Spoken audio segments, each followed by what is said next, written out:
Rob,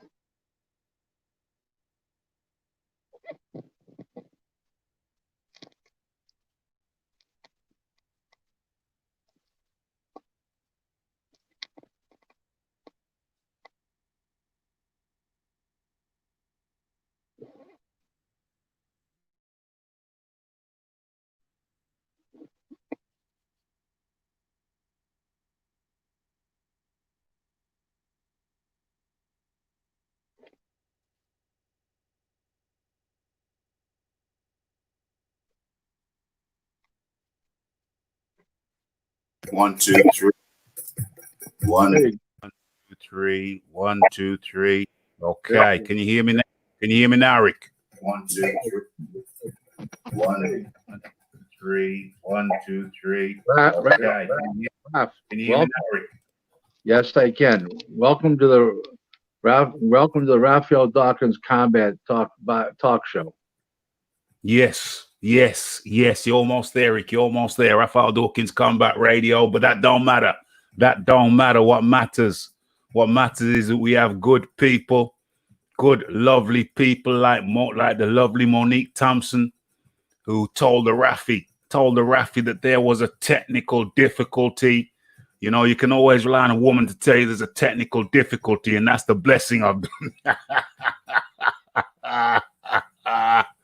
Say no more, Rick. You don't have to expand on that, my friend. You don't have to expand on that. Damn. What a start to the show. You couldn't hear me. And Monique Thompson came and rescued me. That could have been embarrassing. It could have been a sign language show. But where do we begin? There's been so much going on. Outside of boxing, and now we've come back. Boxing has started with Shakur Stevens. But just to warm in. We're not isolated. No man is an island. There's been a lot of stuff going down, Rick. It started over in your neck of the woods or your country, and then it spread like wildfire all over the world. Yeah, I mean, the police brutality thing is a big issue. I really believe there is big issues there. They've got to hold the police officers themselves more accountable for their actions, not just, disciplinary situations. The union protects them. The fellow police officers protect them, called the blue line, as they call it. Yeah. And, the law protects them in the sense that you can't sue for police brutality, and it's got to come to a stop. It's just getting out of hand. I mean, it's a funny thing. They talk about the George Floyd incident, and black people everywhere up in arms, white people up in arms. But just a few short years ago, they attacked a bunch of Hasidic Jewish prayers just recently again, and it never even got near the headlines that this guy. Nobody died, of course, but they were beaten up too, and it's just an ugly situation. They seem to pick on people that are different than them, and it's not just black. It's anybody that's just different than them. That's the way I look at it. It just happened to be this man was black. I think that they're out of control. What I said previously on several shows and several interviews with people, and people just picking my brain, 1% of cops are bad. But listen, that's a very low percentage. Yeah. When I say bad, I mean outright bad. Some are, don't get me wrong. But in any occupation, you're going to have 1% bad. Yeah. I mean, we've had a real problem with the Catholic Church over here in recent years with all these child molestations over a 50-year period. Worldwide, Rick. It's worldwide. Okay, worldwide, but you know, it's really come to light in recent years, and you know, that percentage of population was huge. You know, of the priesthood that did that. Yeah. So, no, you can't be against police officers as a general rule just because of 1%. That's very low. You go to Wall Street, and you probably got 7 or 8% dishonest stockbrokers. Yeah. You know, I mean, you know, you're gonna have a creep. It's just the way life works. You know what I'm saying? I mean, not everybody's straight up, not everybody's honest, not everybody's forthright, and this is what you get. You know, it's a sad thing. You know, I haven't spoken out about it, you know, that publicly about it. You know, George Floyd in particular, just in the general sense of what's going on. Yeah, it's ugly. It's very, very, very ugly. You know, whether he had been in prison before, was a porno. It was in a porno movie. Someone sent it to me. Yeah, girl right, looked nice. The girl looked nice. Right. Whether he was in a porno movie, whether he was in prison, whether he was a career criminal, that does not give that police officer in question the right to put his knee or his foot or anything part of his body on his neck and cut his airflow off. Yeah. That was completely uncalled for. But I also can't get mad at the other police officers because he was their superior. In other words, all those cops were relatively young. He was 19 years on the force. He was their leader, and they can't really tell him what to do. Yeah. So I don't really have a problem with those guys standing back and watching, because nobody, like I said, your show last weekend on another show, nobody left that precinct that morning, that police station that morning saying, hey, we're going to go out and kill a guy today. Okay? Nobody did that. And when that guy did that to that guy, that cop, he didn't think he was going to kill him, or he wouldn't have done it. Yeah. Can't get mad at those three other police officers. I am disgusted with what the one David Chauvin. Yeah, Derek Chauvin, whatever his name is. Yeah. That's disgusting. Okay. But I can't get mad at the other three officers. That would be impossible because, like I said, he was their superior. He was 19 years. They were two of those cops had just come on, and one of them was on a few short years. Yeah. Yeah. I can't get mad at those guys. It's caused a big uprising over here. It should, yes. I know. Anthony Joshua came out about it. Bubba Wallace, the NASCAR driver, wore a T-shirt the other day at the race that he was in before the race started. Black Lives Matter. He's racing his race car tonight. It's going to have a colored in black, and it's going to say Black Lives Matter on it. Wow. It should. Yeah. I mean, it's not Black Lives Matter. Life matters. It doesn't matter. The color, the religion doesn't matter. Lives matter. Okay. And I appreciate people coming out and have been coming out that Black Lives Matter for a long time, because they do matter, but all lives matter. And I'm proud to say that I'm married to a Black woman. My brother-in-law, my wife's brother, he's Black. The last time I looked the other day, law is Black. Okay. I'm very proud to say that they are my wife, my brother-in-law, and my father-in-law. And okay, great people. And I wouldn't I've been married, it'll be 7 years this coming November. I wouldn't change a thing. If I could remarry my wife tomorrow, if I had a chance to, I would do it all over again. So we're happily married. Everything is wonderful. So I deal with a lot of Black, Hispanic people every day in boxing. I have no problem with people and I deal with people every day, whether they're black, Hispanic, white. It doesn't matter to me, and I just think that everybody should be treated equally, as long as they're treating America respectfully. Yeah. Okay, and, am I against? Um, am I against? You know, uh, Arabs because of the 9/11? No, I'm against the terrorists that happen to be Arab. Mm. There's a big difference. Yeah. Okay. Yeah. And you know what? Society's not a pleasant thing.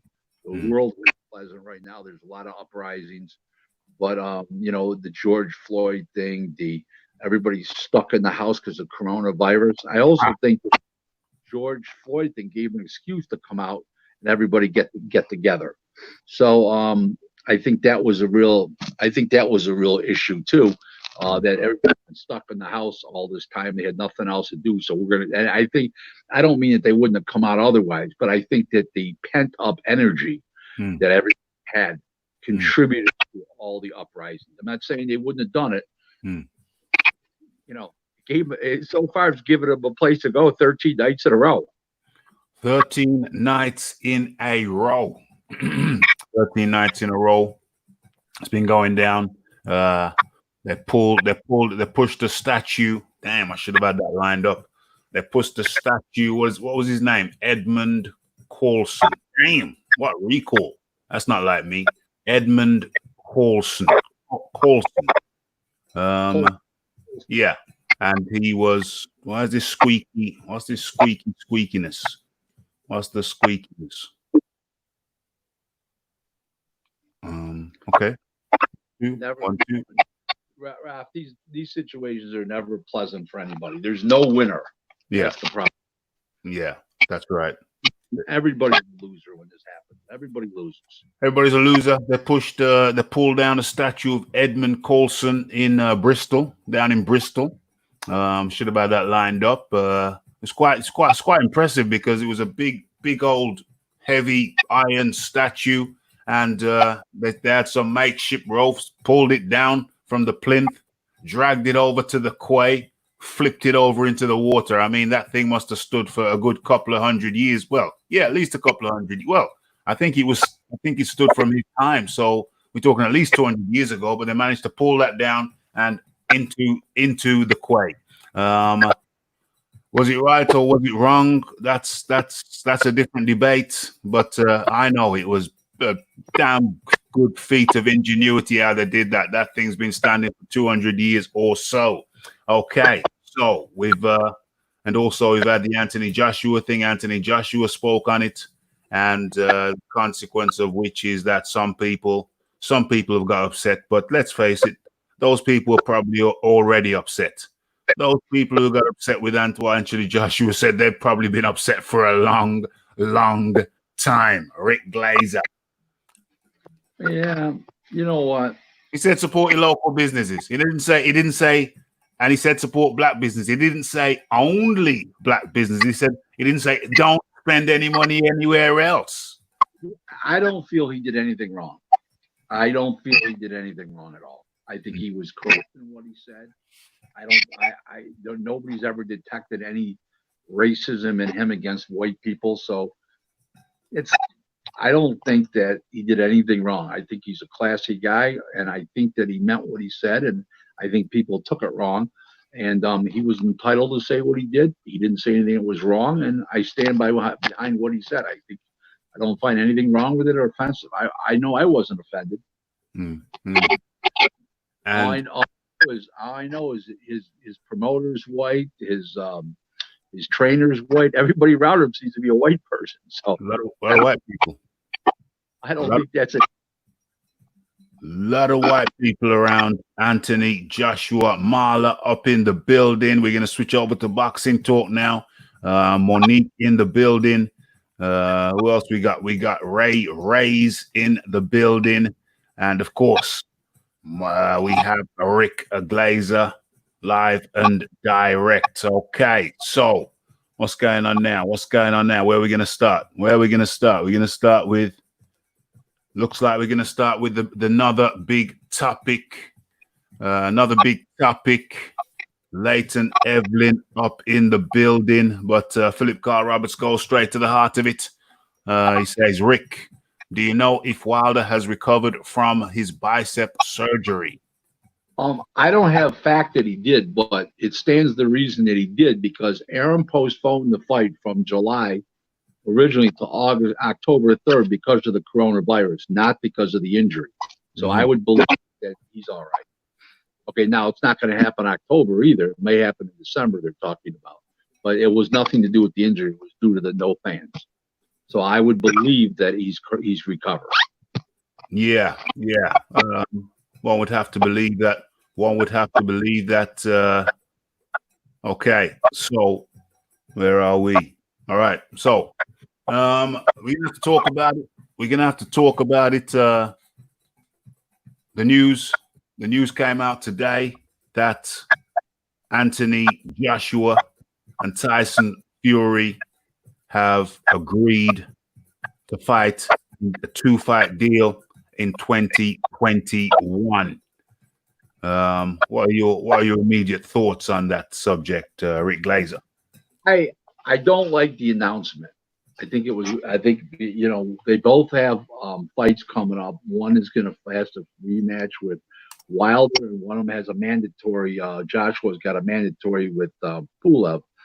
So I don't like those kind of announcements before this far ahead, especially when they don't have dates for the other firm dates for the other fight yet. So I way too far in advance. And if they should have come out with an announcement, we're in talks, it's going to happen next year, but not, hey, we got a deal. It's wrong. It's wrong. I'm really surprised at it because it also devalues the Pulev fight and the Wilder Joshua fight because everybody thinks, okay, well, Fury's going to win, Joshua's going to win. So it devalues those fights because they're already talking about the next step after that. Yeah. So and Wilder, and White, poor Dillian, he don't have a prayer. He's got such poor representation. It's 60. It really is. Dillian White, carry on. Yeah, he's unhappy, but Eddie keeps paying him a lot to keep his mouth shut, but he wants to fight for the heavyweight championship of the world. And he may never get his chance. Fury may, give it up and fight for the franchise belt, but he doesn't even have to give it up. A unification bout supersedes under the Ali Act supersedes a mandatory because of the fact that that you're interfering with the interstate commerce of professional boxing, and the demand is much bigger for a Fury versus Joshua fight than a Fury versus Dillian White fight. So, you know what? They'll just they'll just petition the WBC. They'll be happy because they don't want to have Wilder give up. Fury give up the belt after he beats Wilder to fight and have White fight Usyk or somebody else, some other lame duck or Andy Ruiz or whatever, because they won't be in on the biggest money grossing fight of all time, at least heavyweight fight of all time. So I just can't see the WBC doing that. It makes no business sense for them, money, financially and reputation wise. So White just has very poor representation.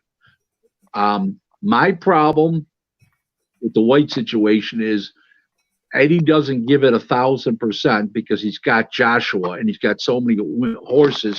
And he's looking about going forward into the future, and it's about Eddie, and he's afraid to go up. He doesn't want to piss Suleiman off, Mauricio, and go up against the WBC for his fighter because he feels, well, I'll have 100 more fighters, 200 more fighters in my career. And White's one guy, I already got the champ. I don't want to upset the apple cart. And he doesn't want to look like he's trying too hard for White because it'll piss Joshua off. Eddie's wearing too many hats in this situation. And Joshua is not, White's not getting real representation. I'll leave it. He needs an agent advisor with boxing a clout and juice And he's not getting it from Eddie. That's for sure. What should White do? What should White do? I mean, would he have been better off would he have been better off with Bob Arum before Fury got over there? I'm not saying he'd be better off with a certain promoter. I'm saying he needs personal representation. He needs an advisor, an agent, and to get this thing started. I'm not saying Eddie's doing a bad job as his promoter, paying him right, and getting him PR, but he's not standing up for his fighter. That's the problem I have. That's why he needs a representation.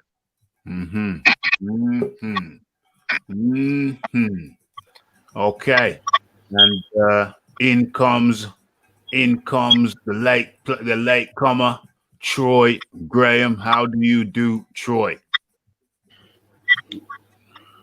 Good. I was trying to set up on my laptop. That's what took me so long. How are you? Oh Lord. Okay. Anyway, so where are we? Let's get to a question. Let's scroll through these. Where's Troy? Troy's here. What are your thoughts on Michaela Mayer testing positive for COVID-19? Do you know if her trainers also got tested? Yes, they did. They passed, but they were not allowed to work the fights because of the fact that they worked with a fighter that on her team. So everybody was disqualified from being involved because the trainer, Kay Koroma, also had other fighters on the show. Including Shakur Stevenson. He was not allowed to work the corner or beat the place. He had to leave too. So that's how that protocol works now. What do I think? I think that Top Rank did a yeoman's job, great job of pulling it off. I tweeted it today on Twitter. Did a great job, and their protocol, their testing, their procedures, and their protocols worked, and they'll continue to work, and they've got it down to a science. I thought they did a great job. Sterling job. Marla. There's been talk about having Wilder Fury 3 in New Zealand. Do you think it could happen? We have no COVID in. No, I think it was. I'm almost positive it was Australia. Actually, yeah, I think it was Australia. Yeah, I think it was Australia on New Year's Day, which would be New Year's Eve, or was it Christmas? I think New Year's Day was. Yeah, but there's a possibility. Yeah, I think so. Is this my mic? 1, 2. What? Is this my? I don't know what's going on. 1, 2. Your mic's perfect. I can hear you well. Oh, you can't hear that crackling? You can't hear that crackling? No. Oh, okay. When I speak, I'm hearing some. It's weird. Anyway, okay, so fine. From Leighton Evelyn, do you think they will make Fury a franchise champion after the Wilder fight?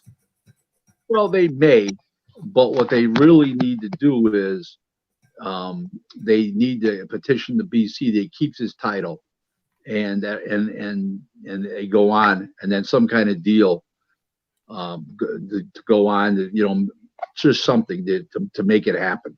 I mean, it's always about money, guys. I mean, let's face that. So I think they might exercise it if the BC doesn't petition them. If they don't petition the BC, it may come down to that. May come down to that. Where are we? You don't think that anybody's going to let Dillian White stand in the way of Fury and Wilder, Fury and Joshua, do you? No. What? Marla says White is a long way off a title shot.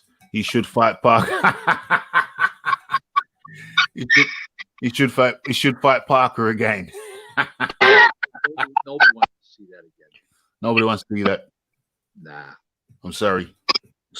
Don't make no sense whatsoever. He's already beat the guy who was he unbeaten? I think he was unbeaten. I think Parker was unbeaten. He was unbeaten. He lost to Joshua. Oh yeah. Oh yeah. That's right. Yeah. So yeah, that's behind him now. That's behind him now. Maybe if he becomes champ, and maybe if he becomes champ somewhere along the line, they can do it again. But Parker's got lots of guys for Parker to fight. Lots of guys for Dillian White to fight. White is a long way off a title shot. Not really. Not really. He is way to a certain degree because the BC will probably set the position. So we'll see what happens. We're gonna see what he's been mandatory. He's been number one for years and never got his title shot. Yeah. All of a sudden, it happened. I don't think so.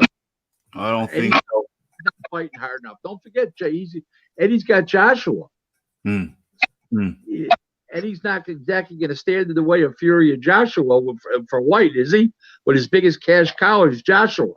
Yeah, I hear that. Listen, my mic's bothering me. I'm going to bring Troy in, and I'm going to try to fix my mic. You guys probably can't hear it, but I'm hearing all kind of squeaky nonsense in my ears. So if Troy's ready, come in, Troy. But I can hear you. I can hear you. Okay. I might have to step outside to get a better signal, but I can hear you. Okay. So if you want to go ahead and have a chat with Rick, ask Rick a question. That's the name of the show. Ask Rick. I'm going to try and fix my mic. That's right. How are you, sir? How are you, sir? They say the best for last, so here I am, right? Can you hear me, Rick? Yep, absolutely. I can hear you perfectly because you're standing next to me. I don't know if you can hear me. Can you hear me, Rick? Yep, you get my yeoman. Okay. Yeah, did you see the fights? What was it, last night? With with Shakur and all that? Yep. How did they do, Rick? Because I don't know, I don't do numbers and all that. How did they do and all that? You know anything about that? They didn't say anything, but I would have to say my brother-in-law called me last night. My sister's husband says, "Hey, did you watch the fights?" I did, and he's never watched boxing his entire life. So I think it was a no-brainer that it did really well, especially when most people, whether it's COVID or not, most people are home most Tuesday nights anyways. So I think with no other sports, it had to be a slam bang, it had to be a slam bang, the ratings. That I haven't heard anything yet official, but it just had to be. It didn't have any choice. Okay. Now, in the future, what do you see happening now with fights like that? Because I don't even know what it was on. Was it on TV, on cable? Yeah. It'll be regular ESPN tomorrow night at 7 o'clock. Now, standard time again on ESPN. Yep. Yeah. Now, how did they get that fight made if Deontay Wilder didn't step aside? Because I don't know the ins and outs of that. I heard it was in principle, but what exactly does that mean?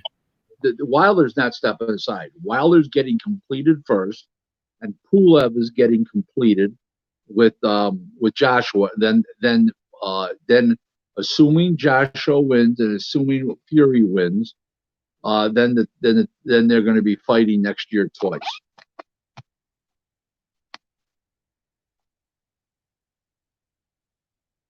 Hello? Yeah, I don't know if you all can hear it. I don't know if you can hear like an echo or something. Can you all hear an echo? My mic's bothering me. I'm going to bring Troy in. Okay. I'm going to try to fix my mic. You guys probably can't hear it. I'm hearing all kind of squeaky. Yeah, it's squeaky and there's like an echo going on.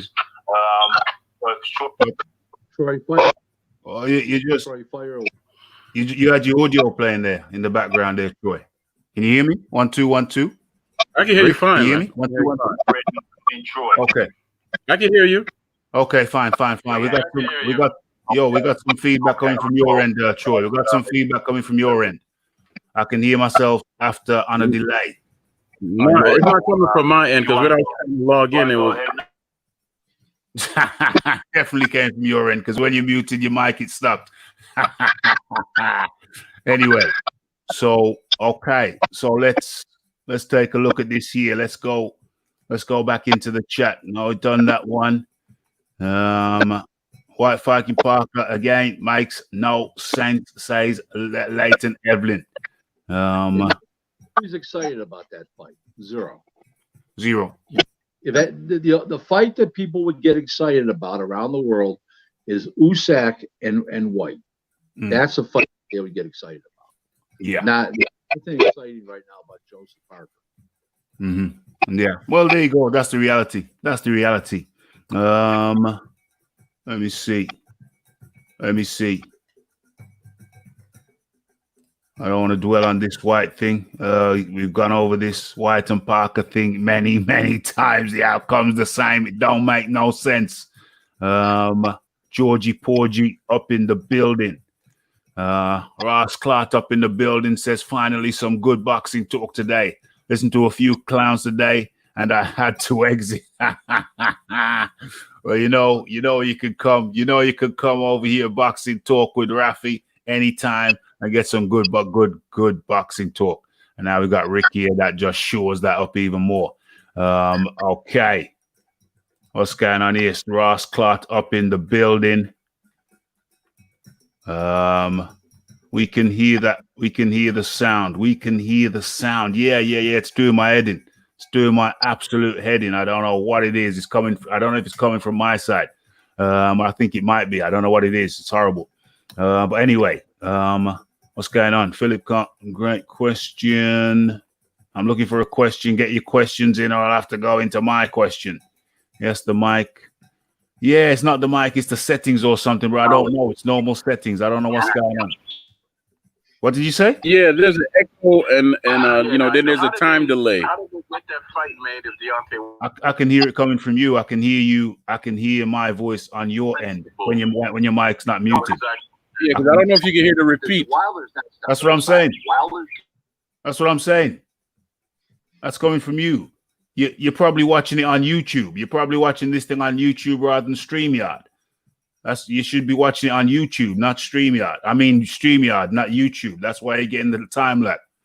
Okay, so the sound is a duck being sacrificed to the gods. Okay. Damn, let's go to my list because people ain't really asking questions over there. Okay, so Shakur Stevens batters and takes out Felix Caraballo. Rick Glaser. It wasn't much of a fight. It just showed you how good and how great Shakur Stevenson is going to be. Whether it's 26, whether it's 30, when he eventually moves up to 35, he's a great fighter. Left-handed, fast, fluid, great ring awareness, great ring IQ. And he's got those eyes, those Ray Leonard eyes, those eyes that just see everything coming. And Floyd Mayweather got those eyes, and he's just got it, and he's going to be a great one. There's no question about it in my mind. I'm a big believer. In the guy. Very, very big believer in the guy. Yeah, Shakur Stevens. He looks like he's got. It looks like he's got what it takes to do some major. Well, he's already become world champion. That's a major thing in the game. But it looks like he's going to go on. Looks like he's going to go on and do some big things in the game. Plus, he's so young. So he's got. You reckon he's got some growing to do still? Oh yeah, he's going to be 30 very shortly. Probably a fight or two from now, he'll be a full-time 30, go for a world title, and then he'll 35, and then 40, and then probably cap off at 47. I think he may cap off at 40, because that's 26, 30, 35, and 40. It's 4 weight classes, but if you want to, with 4 belts today, he can be a champ at 47. He can be. Yeah, yes, indeed. Okay, so let me go. Okay, so Plant in a conversation for Canelo fight. They have to come correct. So Plant, he says, I'm in the conversation for a Canelo fight, but they must come correct. And I think we can reasonably speculate. He's talking about the Mo Night. No way he's fighting Plant right now. Because if Plant was a consideration, BJ Saunders would be a consideration because even though BJ would command more money than Plant, BJ brings English, UK TV. Plant doesn't bring anything to the table financially. So that is like no way, no out. There's not enough money there. That's why got to come correct. Because they're not going to come correct with the money now. There's no people allowed. There probably won't be any people allowed in September. Why would they come correct? What's the purpose? What is Plant going to bring to the table that they need? There's no additional revenue for a gate. There is no revenue for a gate, period. There's no additional foreign TV money. What does he bring to the table? Nothing. Yeah. So why would they come? He's going to want $5-6 million, okay, maybe more, okay, and they can get guys to fight him for $1.5 million that aren't champions. Right now, it's not a matter of being a champ. Right about now is they just need to obligate themselves to paying Canelo and getting that fight behind them. You know what I'm saying? And that's just what the facts are. Yes. We won't be fighting Plant unless Plant's going to fight for like $1.5 million, and that ain't happening. So maybe Plant needs to come correct. Maybe Plant's the one who's got to be realistic. Maybe. No, because if I was Plant, the same fight's available next year, assuming he's still champ, and he probably will be champ next year. So, Plant's looking to get overpaid, especially for the market value today. So they don't need to overpay him, and he don't need to get overpaid, only in his mind only. Yes. Let me go over to the chat, see what the sound is bad, Raph. Okay. I'm gonna try and work on something while I'm doing this. I'm gonna have to multitask. I don't know what the hell happened. Let me, as a matter of fact, let me just try something right live because it's doing my edit. Let me try something right live. Let me try something right now. Tell me if you can hear me now. Can you hear me now? Can you hear me? Yes, it's very annoying now. It's very annoying. Okay, that's not good. That's not a good sound. We don't want that. Let's try again. Let's go to another setting. Tell me if you can hear me now. 1 2 1 2. Yes. 1 2 1 2 1 2 1 2. I can't hear that. Wow. It's resolved. Sound is resolved. It's clean. It's clean and clear. Okay, let's go. This is great. So let me just make a mental note of what I adjusted. Uno, momento, mommy, slow up your tempo. Okay, I got it. I know exactly what the setting is.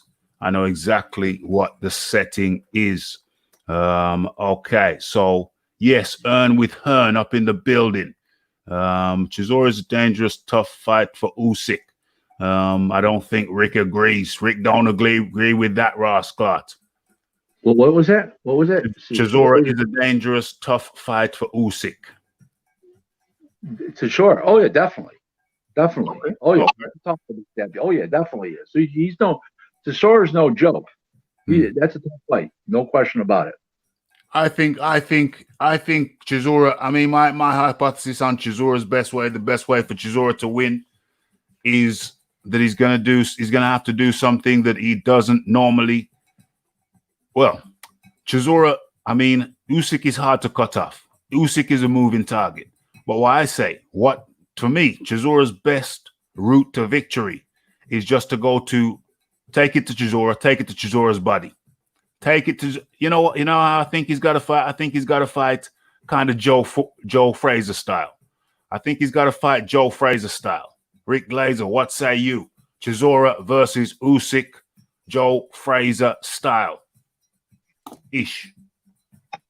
Got to take it to him with hooks to the body, hooks to the head. I say the first one to the body, second one to the head.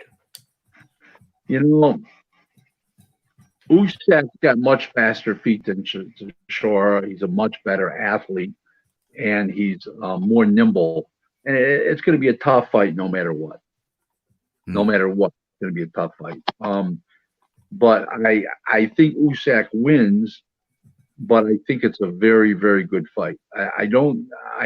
the Joe Frazier idea, that works. That could work well with Usyk, especially fighting on the inside versus a left-hander. I agree with all that, but it's not. That's a tough fight, no question about it. That's no gimme for Usyk. That's a no joke fight. Yeah, that's a no joke fight. What was this one I just saw? What did it say? It says it's a shame no UK. Can't see it, but I remember it. It's a shame no UK broadcaster picked up last night's fight. Shakur Stevens card over here in the UK. It is a shame for people in the UK. I'm a little surprised that Frank Warren didn't pick it up because he's got a great relationship with Aaron. There wasn't a lot of big interest on the show. There was nobody from the UK. There was nobody really that they would be clamoring to see.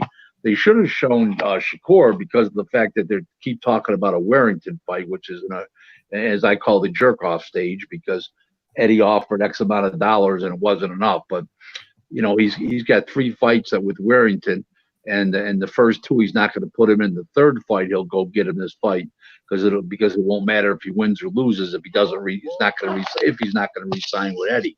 Mm-hmm. So he has. I don't even believe he's fought yet for Eddie, has he? No. Well, that's not a very good sign. He's been with him for a while. He hasn't fought. I know there's been the COVID, but he doesn't even have any. He doesn't have anything scheduled now. There's no October fight for him. September, December. They haven't made any announcements at all. No, not yet. They're waiting for the pickup. One would imagine they're waiting for the pickup. Hi, Rick. Do you think Frank Warren is happy for his top fighter, Fury, to go against AJ, or do you think he would prefer to fight? No, no. He'd be the favorite, in my opinion. He'd be the favorite fighter against Joshua, and he's the better boxer. He's the better athlete. As I said to you on previous shows, Raphie, he's a natural born fighter.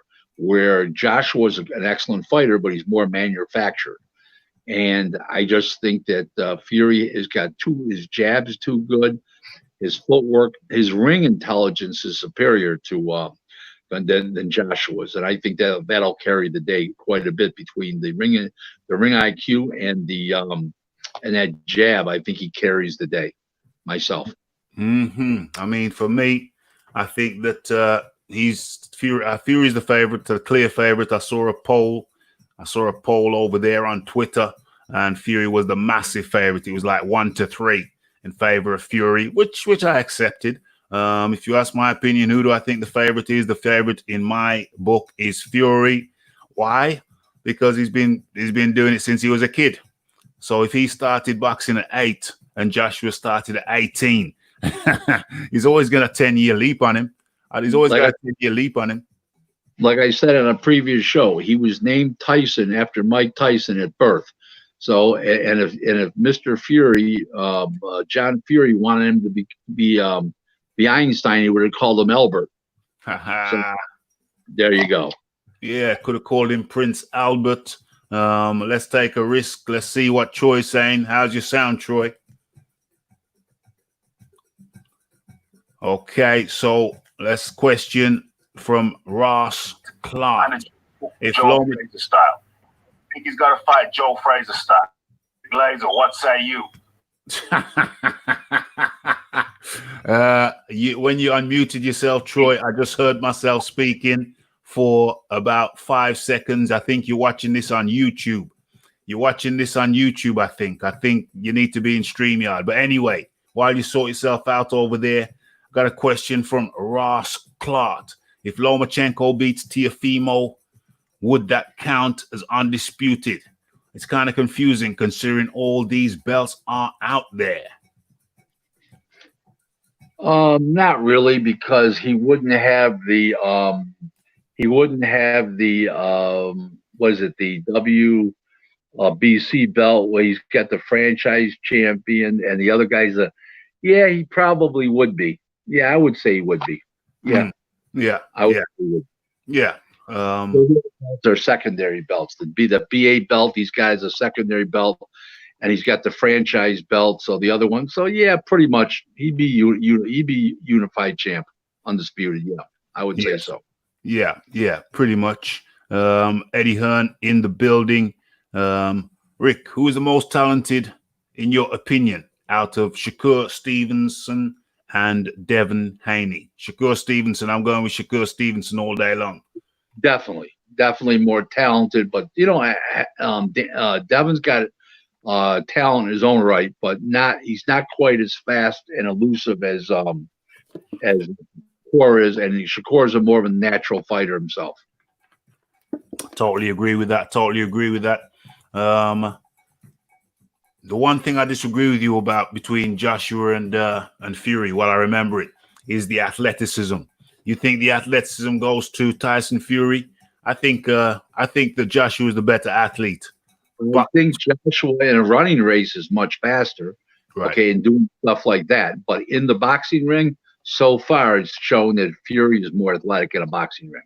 Yes, I definitely can agree with that. As far as the boxing ring's concerned, which is where it counts as a boxer, I guess, then you gotta go with Tyson Fury.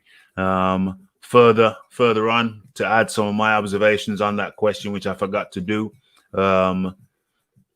Anthony Joshua, Tyson Fury. I got Tyson Fury as the clear favorite. However, I'm very much looking forward to that fight because that this is what challenges are all about. Anthony Joshua wants the challenge. Anthony Joshua feels he can clearly bash up Tyson Fury. He's wanted that fight for some time now, and now he's getting the opportunity to do it. So, Rick Glaser, why is Joshua so confident that he can do Tyson Fury in when all the odds appear to be against him? Well, I think if he was offered the fight with Fury and he doesn't take the fight, like that would be the ultimate. That would be the ultimate duck move. So I don't think he's got any choice. And I think being confident, I believe he's supposed to have confidence in himself, but it's going to be. What's his road to victory? Because everybody has a road to victory. That he's got one punch eraser power. He can get you out of there one punch. I mean, one or two punches. And if he hurts Fury, if he does, who knows? But I don't see that happening. Fury knows how to get up. Fury knows how to tie a guy up when he's hurt. When he is hurt, when he got up against Wilder in the first fight, he did what he had to do. He's special. He does things that you can't teach.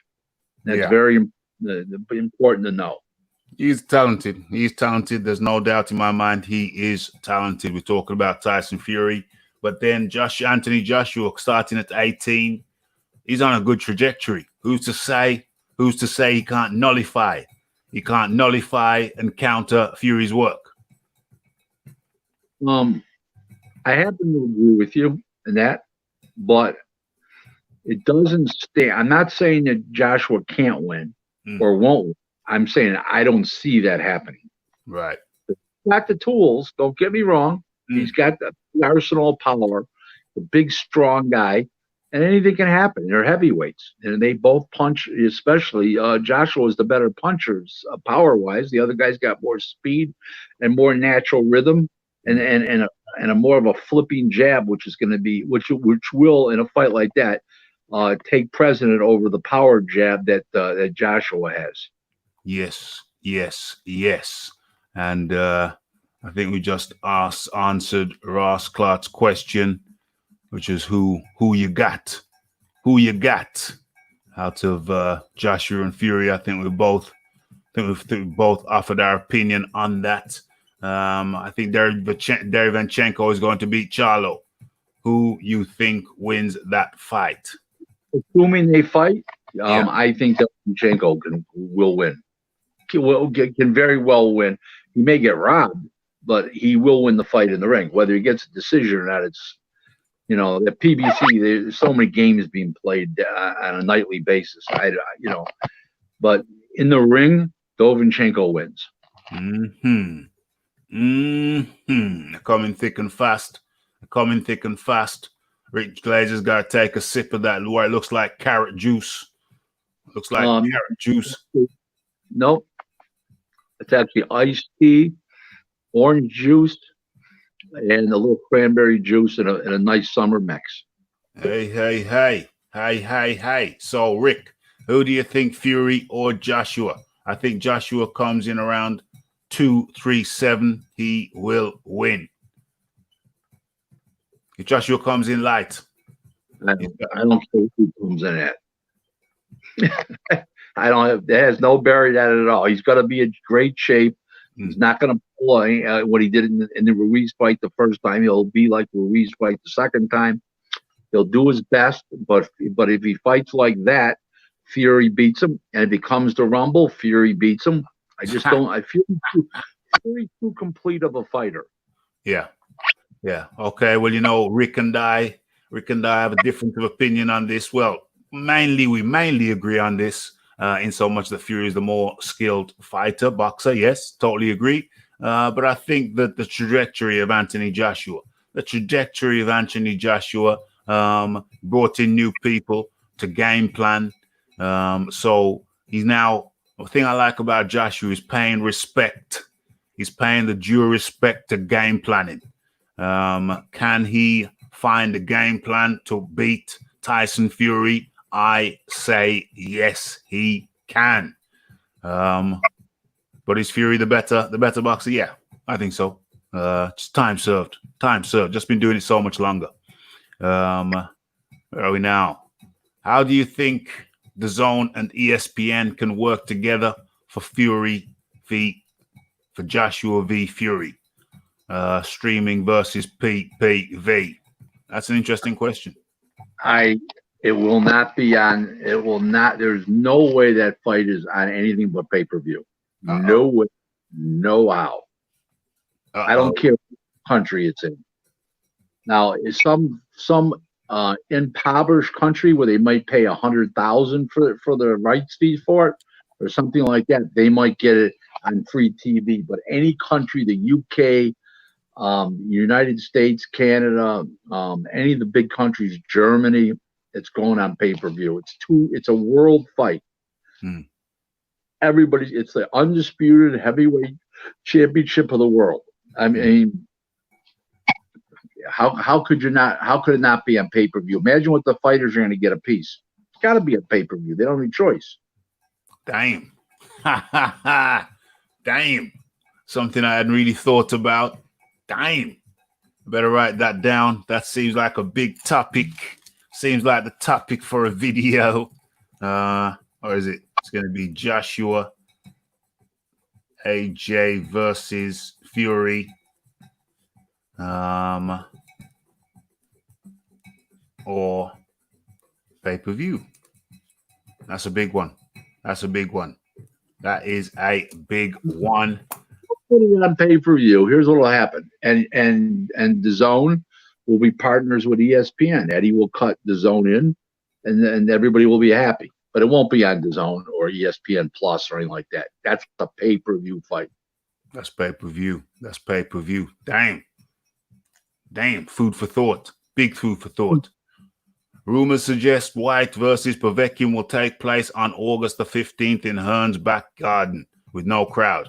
Do you think PPV revenue will be enough to make a profit? White usually takes home what? White usually makes $500,000 plus sales at £20. You know what? I wish I could answer that question intelligently. With DAZN, with Russian TV, with the UK, with the Sky, I think there'll be enough TV revenues to make that fight, even if it's in his rock garden. Yeah, I think so as well. Rick, why do you think Heyman shows have performed poorly so far on UK PPV? The DeGale versus Eubank Jr. fight should have done well in the UK on PPV. Because they don't have a UK mouthpiece. There's no from Frank Warren pumping it up. There's no Eddie Hearn pumping it up, and you need a mouthpiece. Al Heyman doesn't even talk to the press, doesn't go anywhere. He's like Mr. Commander from the back room. That doesn't work when you're trying to sell pay-per-view. Good question.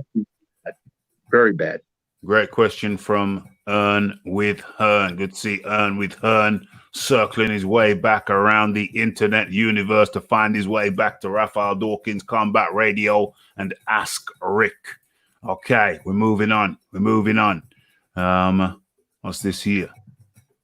Heyman got the Box Nation deal. That's a UK thing, Box Nation. That's who Frank Warren was with before he left to go to BT for a bigger deal. Left Box Nation in a slumber.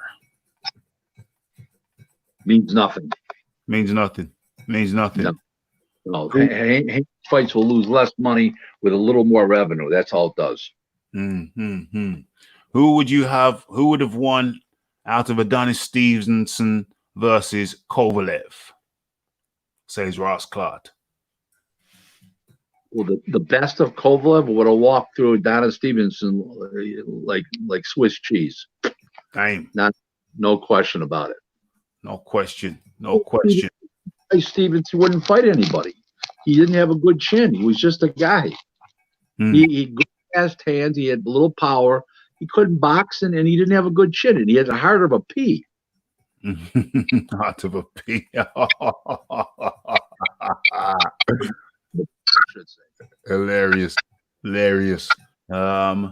We saw how Chisora struggled against Gaethje. Who's a mobile southpaw? Usyk is on another level. Yeah, no, I happen to see that and agree with that statement. But when a guy fights Usyk, he elevates himself then to a different level than a no-name guy that he fought. You automatically bring your game up if you've got any heart at all and gumption to win. So that's what it's about. Some guys just can't get up for it. That's why Holyfield was in World War III with Burt Cooper and was on the deck, because they just don't get up for those kind of fights. And it happens to fighters. Certain fighters will get up for Godzilla. Riddick Bowe is another example. Yes. Yeah, exactly. Riddick Bowe was very up and down. Earn with Hearn. That wasn't a PPV fight. That wasn't a PPV worthy fight. Where are we now? Let's scroll. We're scrolling. Ross Clark says, who are you picking to win versus Fury? Oh, yeah, we done that. Maybe it would get me to change my mind. Try to see if I change.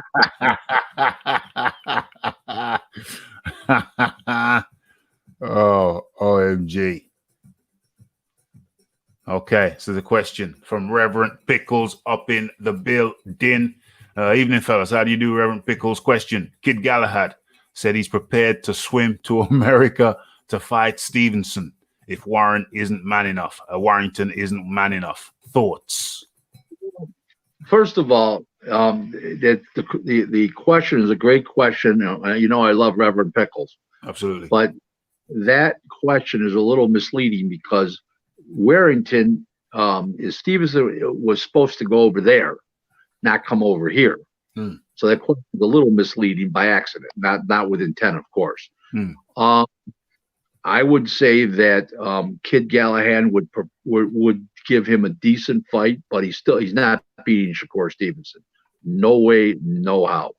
Who did you think? Who did you think won? Who did you think won out of Warrington and I think Galahad.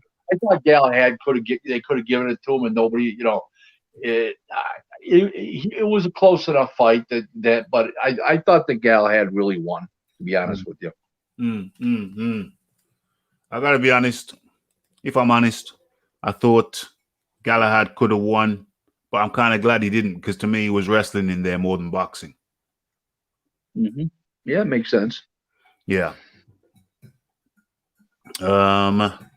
Let's move on. Let's scroll on.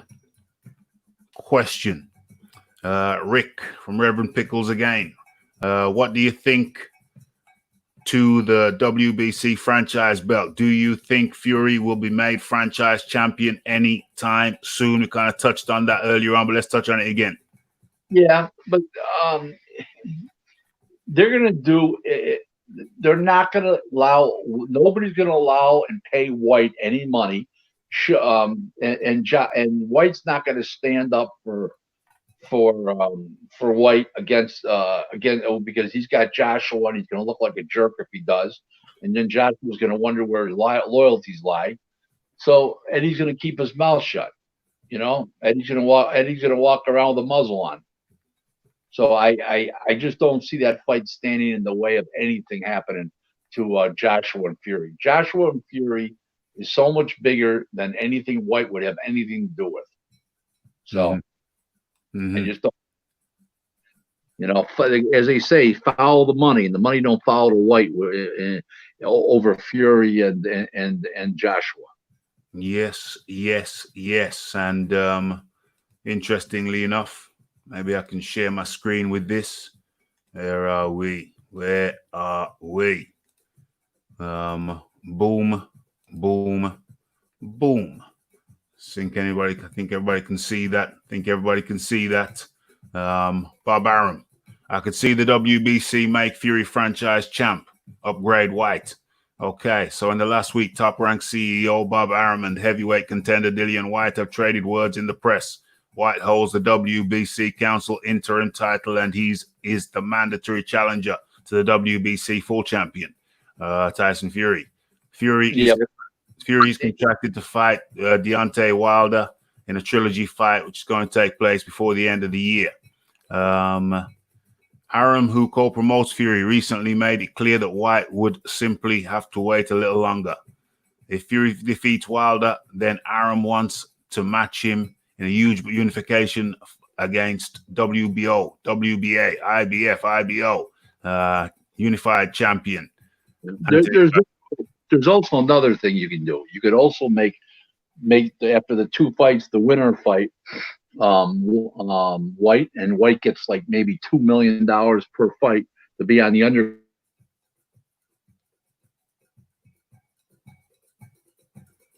Okay, so I think we've lost Rick for a couple of seconds. But I'll carry on with the article, and by then Rick should be back. Okay, so where are we? If Arum and Fury move forward to make the Joshua fight, and Whyte continues to press the issue of getting his mandatory shot, then veteran promoter could see the sanctioning body issue a ruling where Fury is given the status of franchise champ and Whyte is upgraded to full champ. Okay, so Fury and Joshua, where they fight once or twice or whatever, Dillian Whyte can make a name for himself fighting in the interim. And then when he fights the winner, he can make a huge payday. There has to be a lot of sense involved. His management can't push for something that makes no sense, in my opinion. I don't know what he's talking about. Is he talking about money?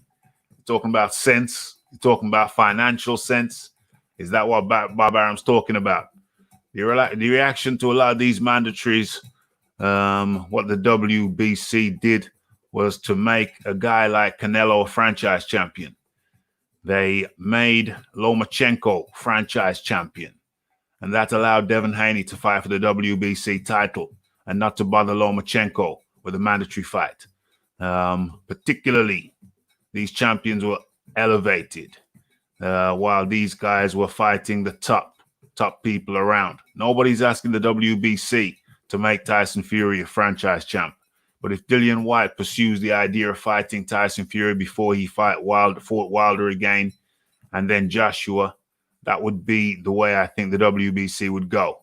If the WBC does that, the public is not stupid. The public knows who the champion is, particularly now when we've had this pandemic period where people haven't had the fights. I think we've got to do the right thing, and the right thing to do is to do the fights that really appeal to the public.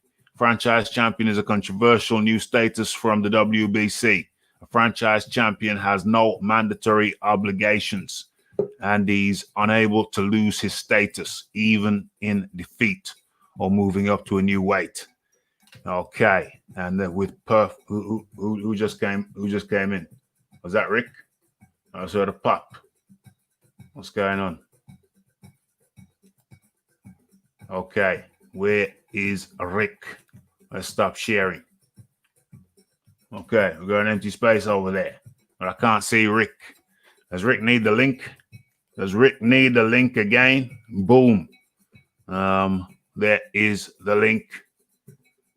Oh, no. Maybe. Oh, I know what happened the last time when this happened. Rick was making a deal.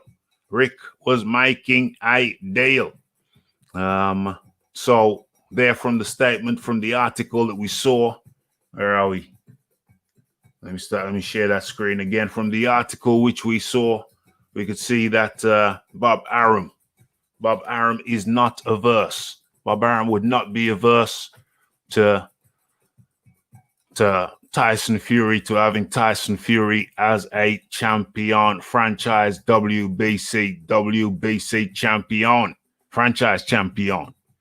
I don't think they'd be averse to that whatsoever.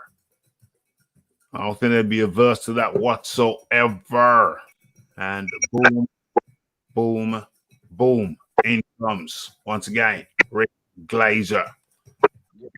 Raph, I was there. I could hear you. You couldn't hear me. I was there. Oh, I don't know what happened. Yeah, whenever that happens, you just drop off and come back in. It's just something must have froze up, but that's cool in the gang. Yeah, so it seems like Bob Arum is open to Fury being made franchise. If Dillian White keeps pushing and is pushing hard, he says the WBC may make him franchise. Lomachenko is Bob Arum's guy. He was cool with it then. It looks like he's going to be cool with it if it comes around again. It looks highly likely. Bob's not going to let anybody dictate what's going to make a great fight or what the people want to see. Mm-hmm. That's the bottom. That's what it's about. Yeah. How about the biggest fights? And Dillian Fury and Dillian White's a big fight, but not nearly as big as the minuscule compared to Fury and Joshua. That's what the world wants to see. That is true. Ross Clark comes up with an interesting one. What if Tito Trinidad fought at 147 in this era? How far do you think he would go? How far, like, to fight who? Like Spence and Crawford? Yeah. Tito Trinidad was so much bigger and stronger than these guys and could punch so much harder than either of them. I think him and Crawford would be a great fight for a little while, but I think he would get ground down a little bit unless he used his foot or unless he used his feet more than he does now. Spence didn't have a prayer, right? Style-wise, not a prayer. Yeah. The skills, Spence is strong, but skill-wise, he seems Spence is a good. He's a good boxer with good strength, but yeah, it's an interesting one. Okay, AJ has a good jab and good combination punching and counter punching ability. Plus, he can fight from the inside and the outside. He has a chance, Bob. He has a chance. I don't know where anybody would get the idea that he could fight from the inside because he looked terrible against Andy Ruiz in the first fight. In the second fight, he didn't fight at all on the inside. He got away from him like you wouldn't even, we all saw the fight. So I don't know where anybody would think he can fight on the inside. I don't know what fight would make somebody believe that. So I don't agree with him. He'd be able to fight good on the inside. We haven't seen it yet. You don't think with the longer levers of Fury, that leaves some room for Anthony Joshua on the inside?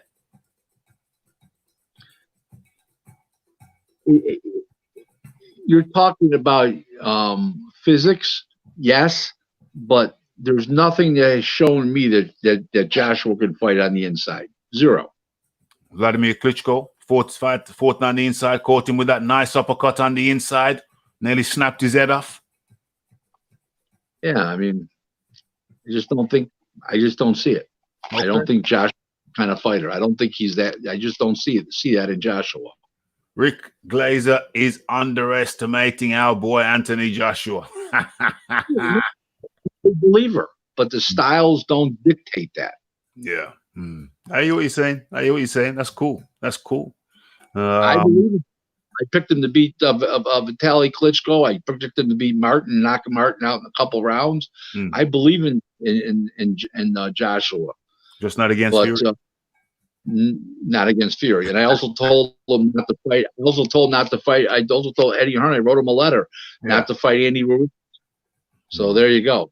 Yeah. I knew the Andy Ruiz one was going to be a tricky one. I didn't think he'd get TKO'd, but I knew it was going to be tricky. It's on record. I'm on record saying it. I also told him not to rush in. But he wasn't listening. Rushed in after he dropped down Ruiz and got hit in the temple. It's funny how people talk about, let's talk about temple shots for a second. Because it's funny how people talk about temple shot. They say Joshua got hit by the temple shot and he never was right again. But, I was watching some stuff on TV and they showed the replay. It was actually showing the replay of Joshua versus White. And lo and behold, it was a wicked temple shot that had Dillian White all at sea. And nobody mentions that. Everybody mentions the temple shot on Joshua. Nobody mentions that Anthony Joshua took Dillian White out with a temple shot also. Don't forget, interesting. Nobody mentions it's part of boxing. You get hit, whether it's the forehead, the face, the chin, the side of the head. I mean, it's all game. So, why mention? Oh, he got knocked out with a temple shot. No, he got knocked the fuck out. Forget the temple. I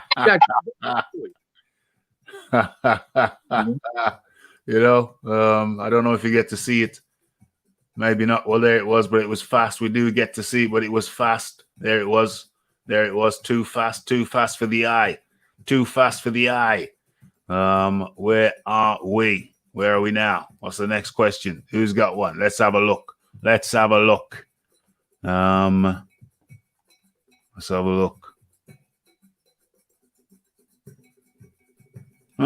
Okay. So Isaac Lowe was almost doing somersaults today at the mention of a fight with Mickey Conlan.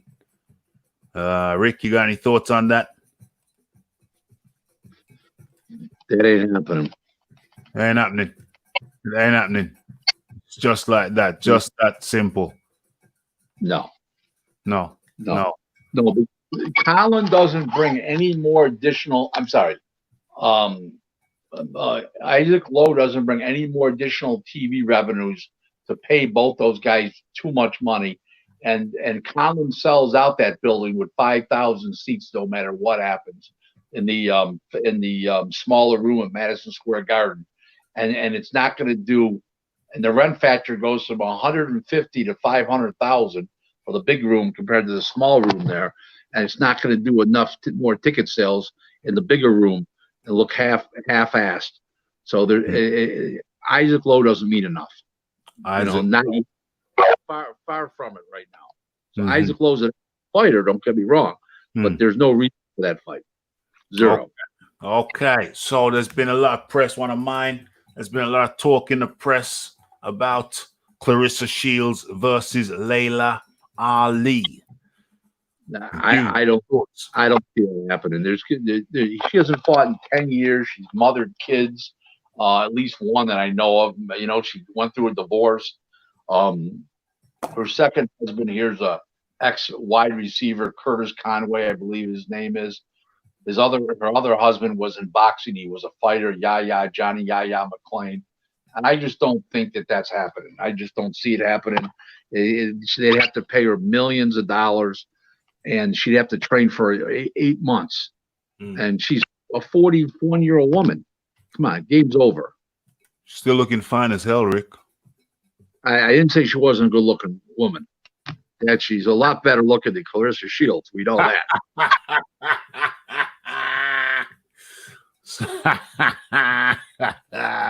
Hey, beauty's only skin deep. They tell me, Rick. They tell me beauty's only skin deep, Rick. If that's the case, I'll still take Layla.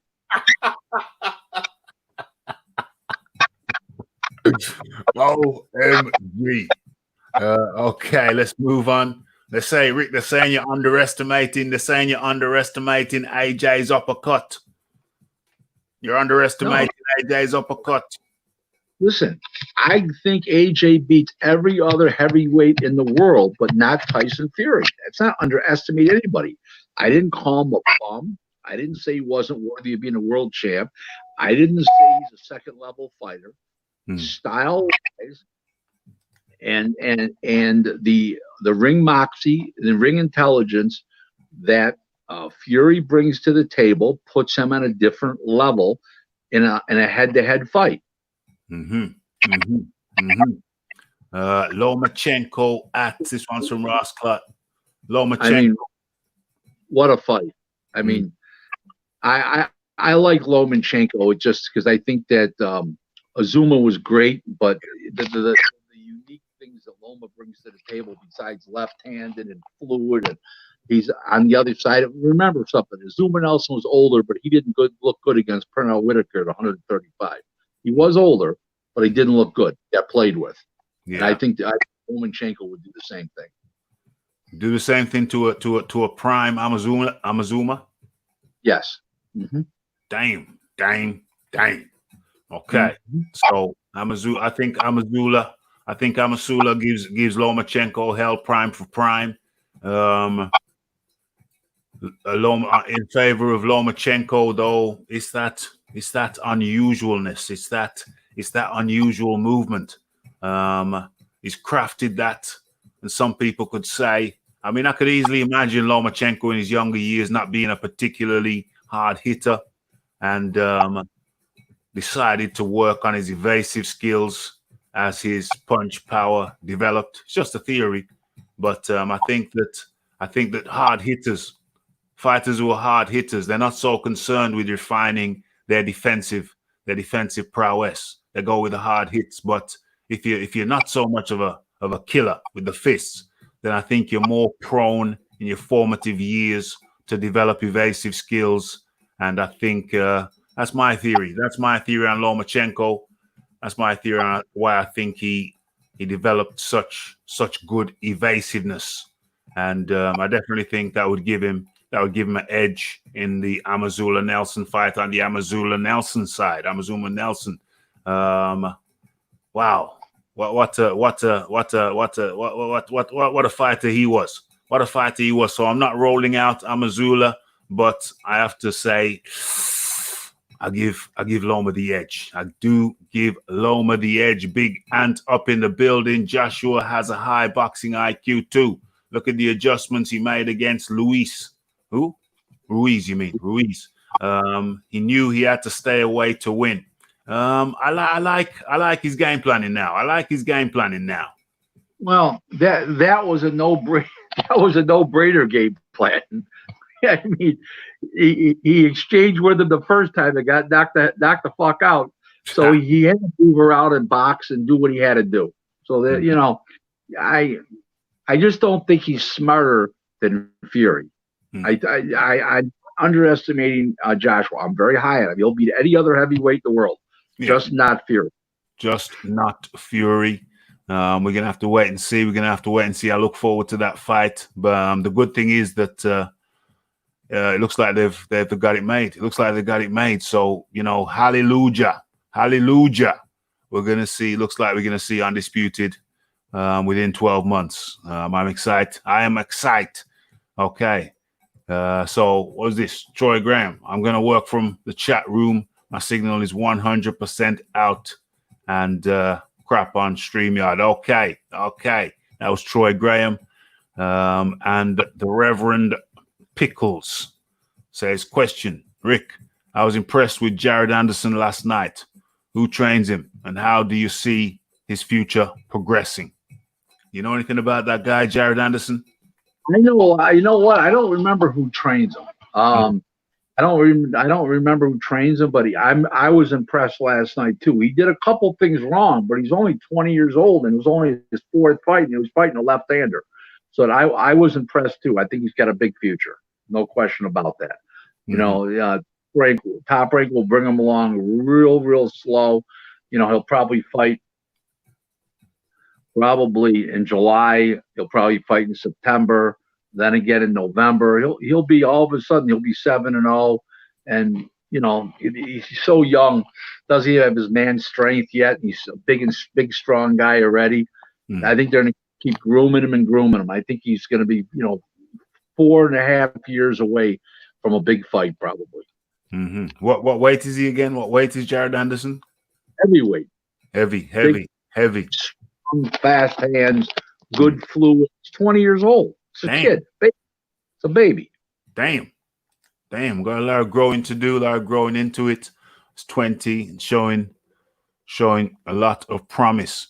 Troy Graham says, Rick, is Hay making a mistake by postponing Usyk versus Chisora because he does not want to fight without a crowd? It was probably Eddie cutting down the purse so drastically, so they're not making a mistake. That's why they're going to wait. Well, he probably doesn't have much choice. They're going to go from millions of dollars in gate revenue to zero. Eddie's going to have a lot of additional costs with the new COVID testing and procedures and protocol. I just don't see that being a mistake right now, because it'll be a lot less money. And since Usyk would be favored to win the fight, I think that waiting would probably be the best idea, because you want to maximize your income just in case you lose. Yes. Question by Reverend Pickles. Jalalov is going back to the amateurs. Is that a smart move, or should he stay in the pros? I don't know enough about the situation to talk about it, but I will say anybody who's already in the pros, who's undefeated, why would he go back to the amateurs? It's like, that's like being in Major League Baseball and saying, hey, I want to go back to AAA. That's like being in Formula One and saying, I want to be in Formula 2. Yeah. What's that? I don't know what that's all about. That seems strange. That seems unusual. It is. It is definitely. And a great question here by Uncle Burnt Apostrophe. Rick, on a related note, what do you make of Godolov retiring? Wojciech, he's 33 years old. He took an ass whooping last October 18th. He wants to become a businessman, and he's very intelligent, well-spoken guy, good looking. His mannerisms are great. He's got great manners, and I think it was a good move, actually. I don't have a problem with it. He really took a beating in that fight, and he probably doesn't feel he can win a rematch. Top Rank, Top Rank's got those guys coming up. What I would have done if I was him is let those two Russians fight each other in the one eliminator. Let Joe Smith fight the other eliminator against Alvarez, from the Colombian from Canada. Those two winners are going to fight, and then you fight the winner, because Top Rank's got all four of those guys, and Top Rank has Wojciech, and then he maybe could have beaten one of those guys. I think that the zest to fight, the zeal, the drive is. I think he made some money, and I think he just wants to go into business. That's all there is to it. It happens to people. Well, I think it's a smart move. He did take a bit of a beating, took some elbows. And if he's comfortable now and he's got enough money to make some sensible investments, and he's got other investors to spread the risk, then, hey, he retires with hopefully what's left of his functioning brain. Yep. I have a former fighter that I was involved with back in the day. He got a couple world title shots. He never won. and one guy, and he owns in the Dominican. He owns a couple butcher shops. And I have another ex-fighter who had a couple world title shots. He didn't win. He's from Canada, and he's living well now, and he's got his own boxing gym, and he's settled in. So a lot of times people make decisions, and they go on to an afterlife after boxing that has success. Yeah. So I wish him that. I think he's that kind of guy, that he will have success post boxing. Excellent. That's what we like to hear, because we had Edna Cherry. We had an interview with Edna Cherry on last week, and he told us a story, and it was pretty much littered with managers who are also trainers, and maybe just unfortunate. Listen, I tried to make a deal with Edna Cherry years ago, and it fell on deaf ears. I talked to him, and I'll get back to you. I says, no problem. Called him one at a time, never returned my call. He got what he deserved. Okay. Didn't know what he was doing. I feel sorry for him, but he made a good decision on his own. Forget about the people around him. They didn't know anything about boxing, but they're making decisions for him. They never, it was ridiculous. It was what we call a clusterfuck over here. Yeah. Sounded messy, hella messy. How does a boxer avoid finding themselves in that kind of predicament? You just gotta go with a guy who to be knowledgeable and honorable. I mean, he the funny part about it is I talked to him twice. He seemed interested. He told me he checked me out, and he's going to get back to me. He said, "Let me think about it." And he had nothing. Everybody said nothing but great things about me. That was the last time I heard from him. Yep. It's one of those things. It's one of those things. The decisions. Troy Graham, Rick, why hasn't White taken legal action against the WBC? Because in reality, he doesn't have any backing. Eddie Hearn's not backing him because Eddie Hearn's got Joshua. Eddie Hearn doesn't want to go up against the BC because he's got other fighters, and he's going to cut himself off with the BC if he sues the BC. So he doesn't feel, because he's got the heavyweight champ of the world, he's got the DAZN deal, he has a Sky TV deal. That White's not big enough to rock the boat. Not worth it. Damn. So he doesn't have the representation. Ain't big enough to rock the boat. Let's see what's going on here. White needs to speak. He's not really trying. I think he's spoken a lot. I think White has spoken a lot. No, White's come forth a lot. Come forth a lot. I think he has.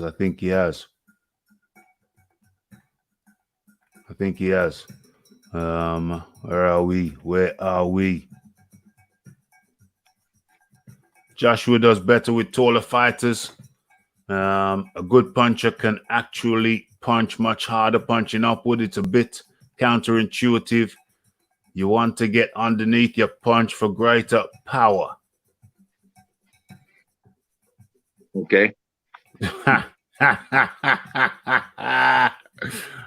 Frank Warren versus Eddie Hearn. Carry on. Frank Warren versus Eddie Hearn versus Barry Hearn.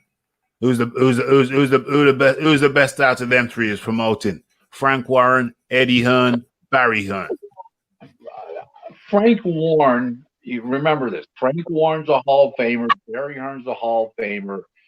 Eddie is on his way. No question about it. Frank Warren is the best boxing guy amongst the three of them, and has got the most amount of press ear from the press because of experience and knowledge. Eddie shoots off too much for my liking, and I think that overall, he's got many years to catch up with Frank Warren, what he's accomplished in the UK over the last 40 years. So that's my answer. Yes. Compare Eddie and Frank. Say that again. Barry, it's too early to compare Eddie and Frank. Eddie's so far behind Frank, but Barry is a Hall of Famer himself. But you know, Frank's more of a boxing guy. Frank's a real boxing guy. Yeah. I feel that. I feel that clearly. He definitely seems to know how to nurture his guys. Definitely seems to know about his matchmaking. Has he got a team of matchmakers, or is he the guy? Bob Arum's got a bunch of matchmakers. Frank Warren has Jason McClure, McClory. He's a very good matchmaker, good guy, good matchmaker.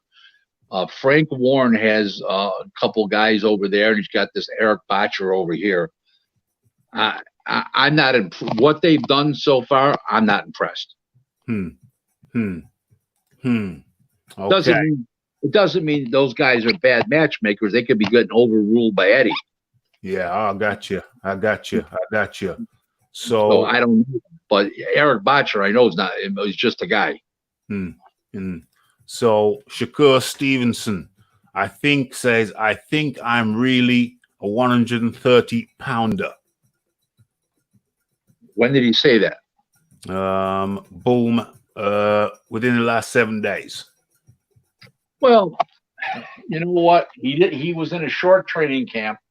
Obviously, his wife fought a non-title fight at 130. We'll see. A lot of that is dictated by Bob Arum because of he's what he calls already the champ. If Herring doesn't want to fight him, or there's not enough money to satisfy Herring and Shakur. Shakur and Herring are friends. There's so many ifs there right now, but I can appreciate that he wants to go up to 130 because I saw him spitting in the cup in Reno when he won the title, the last October. When they're on the floor spitting in a cup in the quarter before the weigh-in, it's not a good sign. That's not a good sign at all. Trying to lose body weight by spitting in a cup. I don't know. Okay, so good evening. Actually, it's not that. Let me explain that. Yeah. It's not so much the spit weighs. It is that you dry the more you spit, the more you dry yourself out internally. So you burn up fluid in your system. Yes. That's when you lose the weight when they do that. Yeah, I get you. Lisa Bayliss up in the building. Good evening, Lisa, supporter of the channel. It's always nice to have you. What's that? Let's go to one of my questions then. Where are we? Stevenson is still mad at the Olympic loss to Ramirez. Would love to beat him up. Say Stevenson. We're not going to fight each other. One guy's 4-1, and one guy is 14-0. Maybe he'll go to 130, and the other guy's 4-1. The other guy's going to have 8 more fights, and the other guy's going to have 4 more fights in that same time period. And all of a sudden, one guy is 18-0, and one guy's 12-1. One guy's 26-30. The other guy will be 30-35. It doesn't. I don't really see that happening. It may happen in a couple years, but it does. It's not going to happen in the immediate future. That's for sure. That's for sure. Okay, staying on the Stevenson route. Since he just had that win last night, we just got boxing back. Bob Arum says Shakur Stevenson will exceed performances by Floyd Mayweather. It's kind of a vague statement. What does that mean? It's hard to pin down. It's a good statement because it's vague. You can't pin him. Exceed performances by Floyd Mayweather. I think that he's pumping up his fighter and promoting his fighter. I see Shakur Stevenson being as great in the ring as Floyd. He may not ever make as much money. It might be like an Andre Ward situation where Andre Ward was just as great a fighter as Floyd Mayweather, but never made that kind of money. Might be the same situation all over again. Okay. So, Troy Graham. Troy's got a question. Rick, how is a franchise title worthy of anything if you're allowed to bypass your mandatories? Because the champion in this case is bigger than the mandatory. And the next fight is bigger than the mandatory, which would be Fury and Joshua, which is much bigger than Fury and White. That's why it's still a business, guys. Still a business. So business, it's money talks first. It's money talk first. Lisa Bailey says, Raphie, I was under the belief that the franchise status was only for fighters that can move up and down, not with heavyweights. That's a good question. That's a good question. You know what it's for? It's for somebody that's very popular. It's for somebody that's very popular, and they would do it for their own, completely for their own reasons. So it could be for any reason whatsoever. So anything that they determine, if the guy is big enough and a big enough money maker, that's what it's about. Whether he's a heavyweight, whether he's a lightweight, it just doesn't matter. Canelo, it's for the biggest fighters, the biggest and the best. It's for the biggest fighters to avoid them getting tied up in anything, tied up with mandatories, tied up with anything. It's for the biggest fighters to allow them a sense, an almost autonomy, or a degree of autonomy from the strict rules. That's what it seems like to me, Rick. It's a degree of autonomy. It separates them from the rules. No question about it. It allows them, says Reverend Pickles, it allows them to avoid mandatories, get out of jail free card in a way. He's right. But how can you compare? What are the fans going to want to see? Okay. Could you imagine Suleiman imposing Fury and White over Fury and Josh, allowing that to happen? He would be roasted by the public. Roasted. He'd be roasted by the public, but it's Suleiman's own doing, because the counter argument to that, Rick, is if he had Dillian White fight Wilder, what he should have done a year ago, 2 years ago, he wouldn't be in this position. You know what?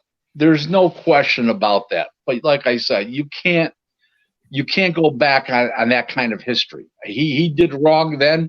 He's got to correct his mistake now, and he's not going to. He's not going to. He's not going to. This is my take on it. This is all Mauricio Suleiman's doing. Clearly, I believe he's working hand in hand to a degree with Al Heyman on this, on the Wilder thing. This got nothing to do with Heyman on this now. It did then, but it doesn't anymore, because Joshua and Wilder aren't with Joshua and Fury aren't with Heyman. So no, it's only Fury. I'm talking about the situation before. I'm talking about the whole. Of course it was, but not anymore. Not anymore. But clearly Suleiman and Al Heyman were working in concert with each other, and that stopped Deontay Wilder from getting a crack at Wilder. And by the looks of it, I was one of the people who said that he could crack Wilder. People saying, no, Wilder's too good for him, too talented, too this, too that. But no, I stood fast on the view that White would have given Wilder all he could handle, if not more than he could handle. And that's the reason they blocked the fight. Al Heyman and Mauricio Suleiman, to me, it seemed they colluded. They acted in concert to stop that fight happening, and now we got a logjam because of the wrong done in the past. Now we have the bottleneck. That's what I call a bottleneck. And that's the situation. That's the situation as I see it. What is this? The franchise equals corruption. Franchise. I don't agree with that at all. Zero. Completely disagree. Well, it's as a result. In this case, it's a result of if Fury does become franchise, it's a result of corruption between Heyman and Suleiman. So it would appear. Previous time of the past doing, but not presently. No, not presently, but past. Let's scroll down. Trinidad. Troy Graham says Trinidad would knock out Thurman. His defense is weak. Oh yeah, that I'll agree with. Easy. Yeah. Tito versus Starling. Marlon Starling. Who you got? Tito. Sterling. Marlon Starling gave Curry all he could handle in a couple fights, but Tito I give the edge to Tito, but Starling was a great inside fighter, so he'd have a prayer. Mm-hmm. Yes. Where we at?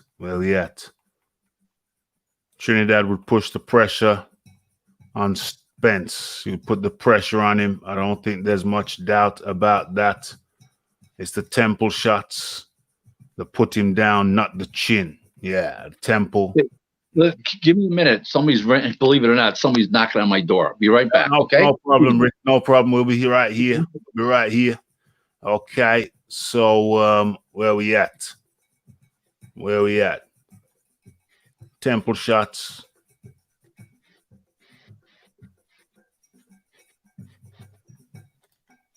Actually, he didn't get knocked out. He got stopped. I don't know who we're talking about. Joshua versus Ruiz, maybe.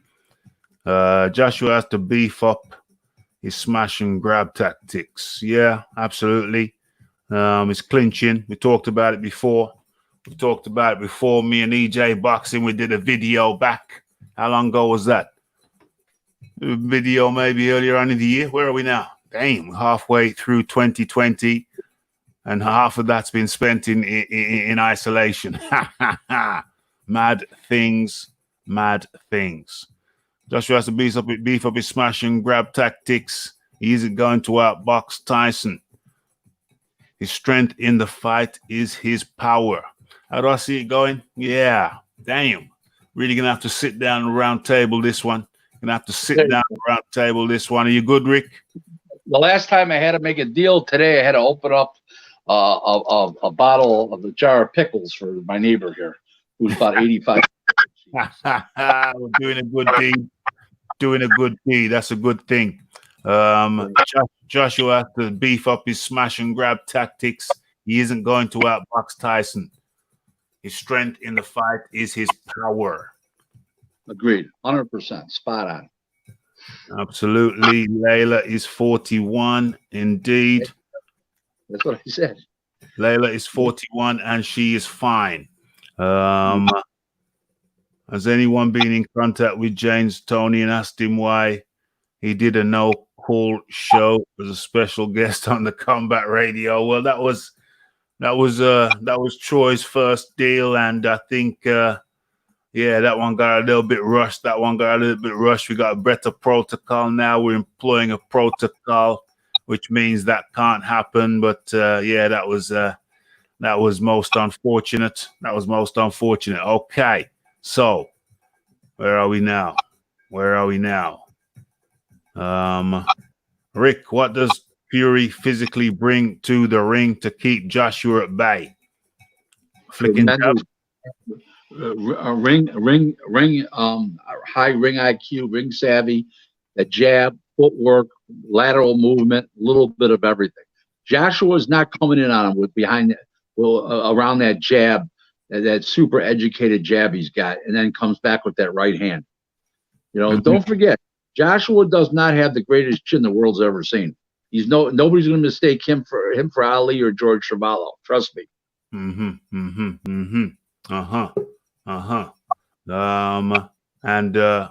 what's the British prospect that's caught your eye, Rick? What's the best British prospect that's caught your eye? Consider Daniel Dubois a prospect anymore, but I would say Daniel Dubois. Yeah, you like him for a couple of years now. He's a good fighter.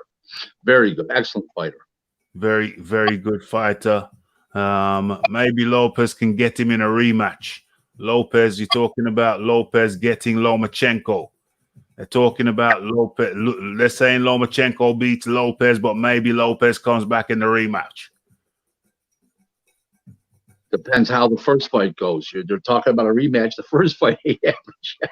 You gotta wait for the first fight to happen first. First fight's not competitive. No.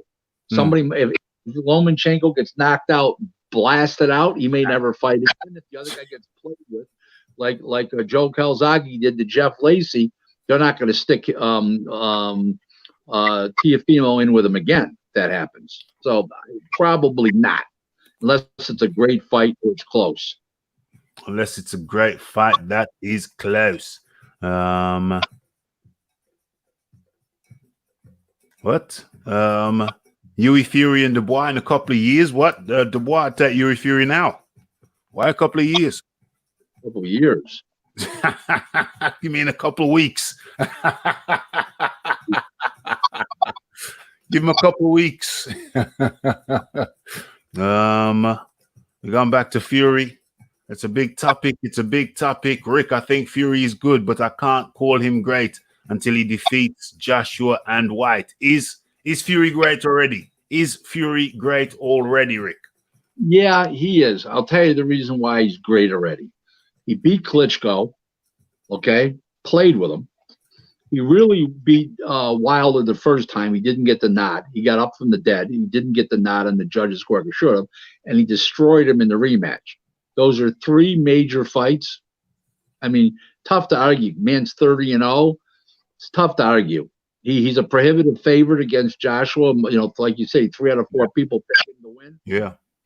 How could you argue with that? You just can't argue with that. Those are all facts.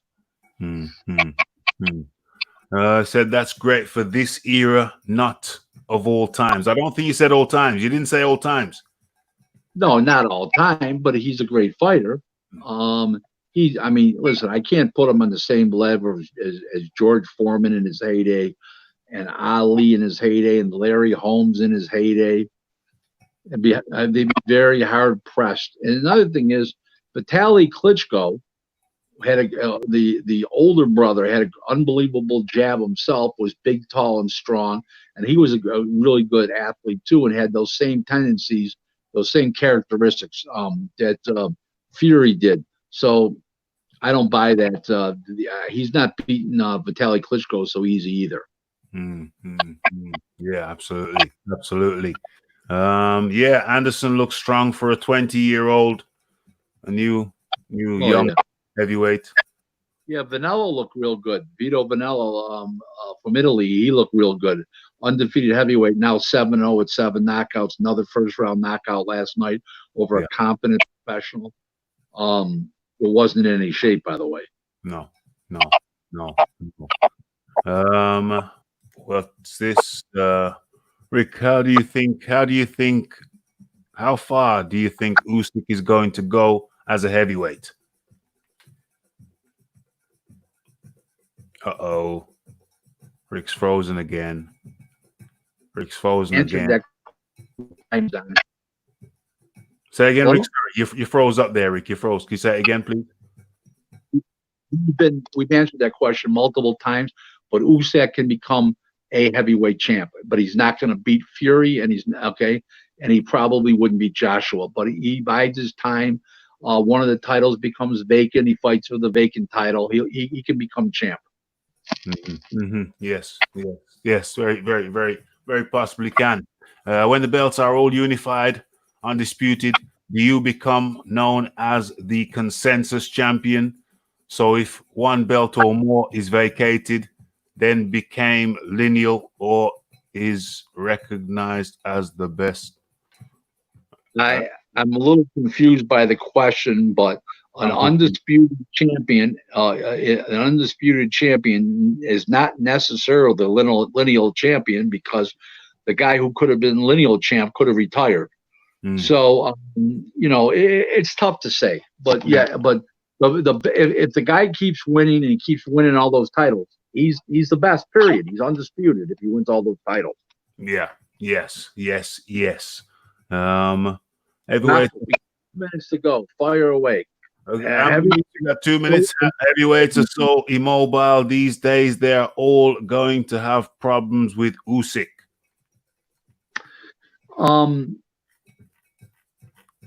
Yes and no. Some guys with Fury, with that big long stick, that jab, and he's mobile himself, he would do well with Usyk. A guy who's a one-dimensional fighter like an Andy Ruiz, he would have trouble with Usyk.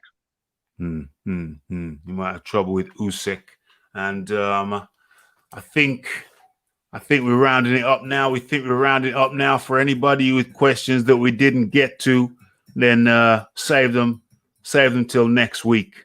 Save them till next week, because Rick's going to be coming back around these parts, Rick's gonna be back around these parts, so save him till next. Only if your check clears.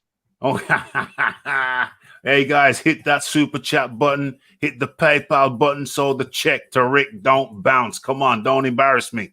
Don't embarrass me. Okay, Rick. So my last question then. We finished with one from me. Roberto Duran, been in the press this week talking about some of his favorite boxers, but that's not really the question. My question is Wilfredo Benitez. There's been some talk about him recently on Twitter. Also, I've been involved in it. You've been involved in it. And an interesting question was raised. Is Benitez the fifth king? Because you had four kings. You had four middleweight kings. I've answered that question so many times over the years. First of all, he never fought Hagler. He was shot at age 24, got destroyed by Mustafa Hamsho, who lost twice to Hagler. Okay? Mustafa Hamsho got destroyed twice by Hagler. He peaked too early, and he peaked at smaller weight classes up to 54. At 40, 47, and 54, he was a great fighter, but he's not. He is an all-time great fighter, but he's not the fifth king. He's not the fifth king. The guy who coined that phrase and wrote the book, The Fifth King, for the Four Kings. I'm sorry, The Four Kings. George Kimball. We had that discussion. George and I did. I like George a lot. He's now passed away. We had that discussion, and he agreed with me. He says, "How come do you feel that?" And he didn't feel that way either. And I told him. He says, "You're spot on, Rick." Yeah. He was shot when he was 24. Those guys weren't even in their primes when they were 24 years old. Yeah. King. He never fought Hagler. He lost to Hamsho, destroyed by Hamsho, and he lost twice. And Hamsho got twice destroyed by Hagler. He was shot by then. He was what they call a shooting star. He was hot when he was 17. He was hot to 22 years old, and then he petered right out. I heard his father had him sparring with world champions when he was 12 years old without headgear. Yes, he did. And he took money. He took money on the side for himself. Never shared it with the poor kid. He was shot when he was 24. Kid had his last big fight at 23. Last three was Duran. The numbers don't lie, folks. That's crazy. Ever. Crazy. That's crazy. That's a crazy story. And what happened to him in the end? He was partying. He was doing this. He was doing that. Well, no, he's completely bedridden now. He's in an old folks home, assisted living. He's really messed up. You know, between the alcohol, they say drugs. I have no proof of that, but they say drugs, alcohol, all the shots that he took. He fought way too long. Look at his record. Oh my God!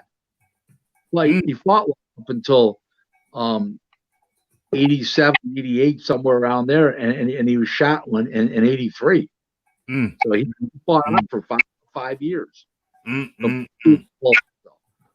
So. Oh dear, that's another sad story in boxing. I saw some pictures of Wilfredo Benitez, and he was in some kind of chair, and he was looking bad, and he had one eye over there. One eye. It was, I haven't read the story. I haven't read up on him, and I don't know the details. It's just through interaction with certain guys that I found out some details that I didn't know. But Rick Glaser, we've got through another one. This is 9.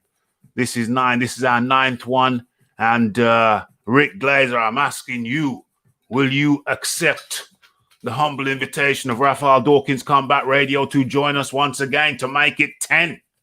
Oh, Raph, you don't even have to ask anymore. If I wasn't on, I'd disappoint myself. So I feel like this is my UK home on Wednesday nights over there Wednesday night, 4:00 over here. Yeah, it's coming up. And it's one thing: you can't take my woman, and you can't take my food.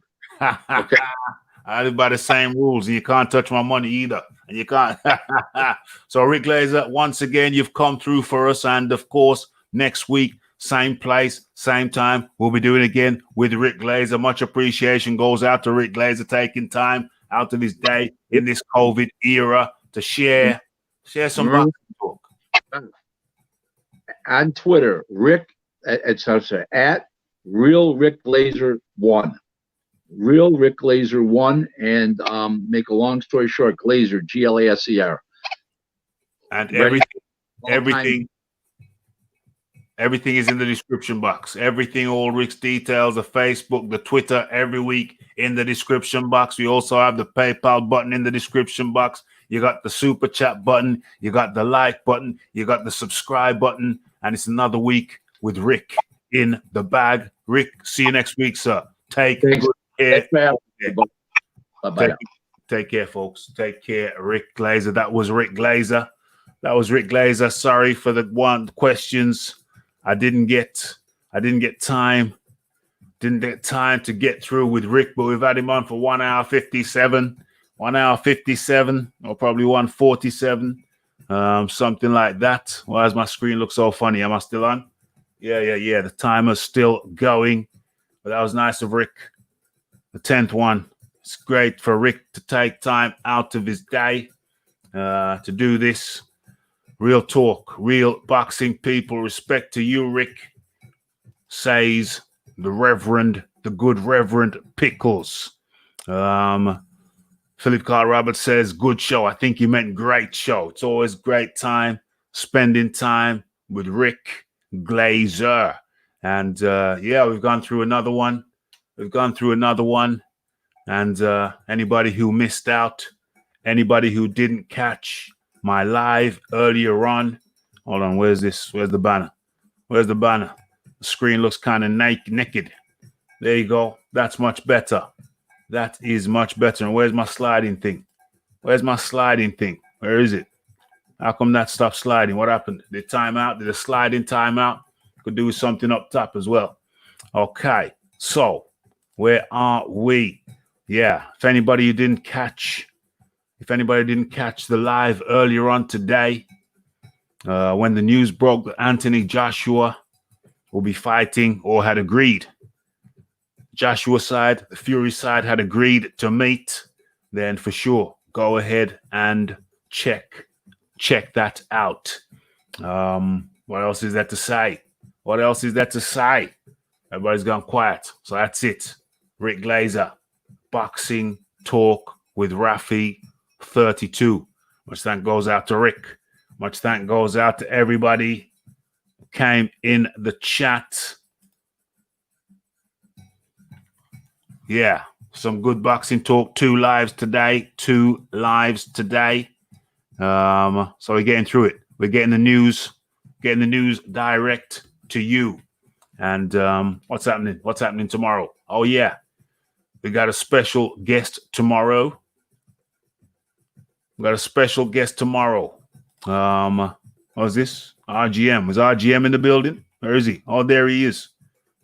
RGM up in the building.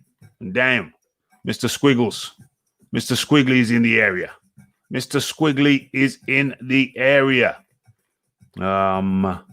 Who else? Reverend Pickles is there. Okay. So, to everyone, thank you for joining us today on Ask Rick. Great stuff, as always.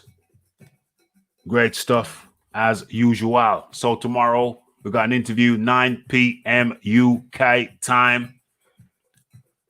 Live interview every Thursday. Now we're doing a live interview with a boxer or a trainer or a boxer turned boxing trainer. You know what I'm saying? So that's Thursday at 9, Monday at 9, Boxing Talk with Raphie. Wednesday at 9, Ask Rick. Thursday at 9 p.m. UK time, which is 4 p.m. over in the East and 1 p.m. over in the West Coast of America. 9 p.m. is interview with a boxer or a trainer. We got a nice one lined up for you tomorrow. Very nice, experienced guy. And then that's 9 p.m. That's Thursday. And then 9 p.m. on Friday, we're trying for another boxing talk and classic fight review. For sure, we're going to have boxing talk. But will the fight review get the kibosh put on it? That is the question. Who knows? But we're going to try, as per usual, around here at Raphie Combat Radio, you know, that we always trying to bring you that good content. And so, not going to keep you much longer now. We've had a nice 2 hours together. Thank you for everyone who hits the super chat. You know, we had Reverend Pickles hit the super chat the other day. Lisa Bayliss hit the super chat the other day. And who hit it today? It was Fireman. Fireman hit it up in the early show. So much appreciation. Much appreciation goes out to y'all, and much appreciation goes out to everybody who comes and frequents this space. Much appreciation goes out to those who hit that share button. Share the videos all over, everywhere. Share them. Let them spawn. Let them spawn. Like what do you call it? Like pollen. Pollinate the whole. We want to pollinate the whole entire earth with Raphael Dawkins Combat Radio. So tell a friend to tell a friend to tell a friend. And yeah, that's all. That's all for today. Until tomorrow. And the only thing left for me to say is blessed.